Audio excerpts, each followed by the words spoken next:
நுவரெலியா மாவட்டத்தின் மஸ்கலியா காட்மோர் பகுதிக்கு செல்லும் பிரதான வீதி சுமார் 20 வருடங்களாக புனரமைக்கப்படாமையினால் அப்பகுதி மக்கள் பெரும் அசௌகரியங்களுக்கு உள்ளாகியுள்ளனர். நுவரெலியா மாவட்டத்தின் சுற்றுலா பயணிகளை கவர்ந்த இடங்களில் ஒன்றான காட்மோர் நீர்வீழ்ச்சியை அண்மித்த காட்மோர் பகுதிக்கு செல்லும் சுமார் 3 கிலோமீட்டர் தூரம் கொண்ட குறித்த வீதி குன்றும் குழியுமாக காணப்படுகிறது. மாணவர்கள், உள்நாட்டு மற்றும் வெளிநாட்டு சுற்றுலா பயணிகளும் இவ்வீதியை பயன்படுத்தும் நிலையில் முன்னைய மலையக அரசியல் தலைவர்கள் இவ்வீதி புனரமைப்புக்கு பல்வேறு வாக்குறுதிகளை வழங்கிய போதிலும் இதுவரை இவ்வீதி புனரமைக்கப்படவில்லை என மக்கள் விசனம் தெரிவிக்கின்றனர். ஓட்டு கேட்பாங்க, ஓட்டு கேட்டேக்கு நாங்கள் ஓட்டு போடுறதுக்கு எல்லாம் கல்கோடெல்லாம் கொண்டு கொட்டுவாங்க. சந்தை ஓட்டு முடிஞ்சு கல்கோட கொண்டு கல்லாம் தூக்கிட்டு போயிடுவாங்க.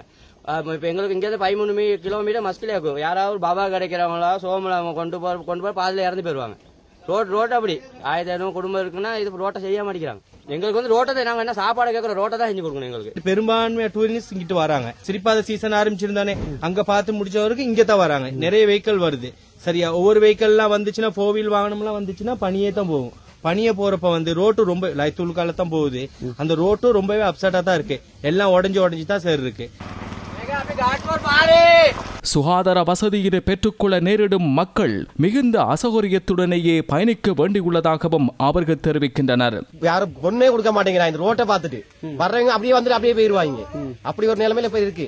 ஹாஸ்பிட்டல் எங்க இருக்கு? இங்க இருந்து 13 கிலோமீட்டர் போகணும். ஹாஸ்பிட்டல் போறோம், மஸ்லியா தான் போகணும். ஆமா, அப்படி போறோம்னா வீல போய் சாதனம் கொண்டு போறவங்க இறந்துடுறாங்க. அப்படி நடந்திருக்கு. ராணில மாத்தியா வந்தா ஜனாதிபதி காலத்துல அவர் வந்து சும்மா வந்தாரு, என்ன வந்தாரு, சுத்தி பார்த்தாரு, நீர்வீழ்ச்சியை பார்த்தாரு, அவர் பாட்டு வாங்கிட்டு போயிட்டாரு.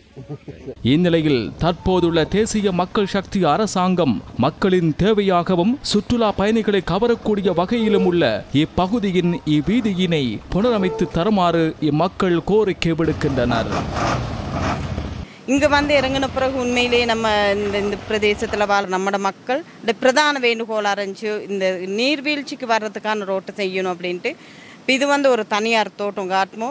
இப்போ இந்த தனியார் தோட்டத்து அதிகாரி அவரோடையும் கலந்துரையாடி நம்ம மஸ்கெலி பிரதேச சபை உறுப்பினர்கள் நிறைய பேர் இருக்கிறாங்க. இவங்களோடையும் கலந்துரையாடி இந்த வீதியையும் எதிர்காலத்தில் புனரமைக்கிறதுக்கான வேலை திட்டங்களை நாம் முன்னெடுப்போம். எனக்கு கேட்டால் நுவரெலியா மாவட்டத்தில் வாழ்கிற மக்களோட வாழ்க்கையை மேம்படுத்துறதா இருந்தால் சுற்றுலாத்துறையை கட்டாயம் மேம்படுத்தணும்.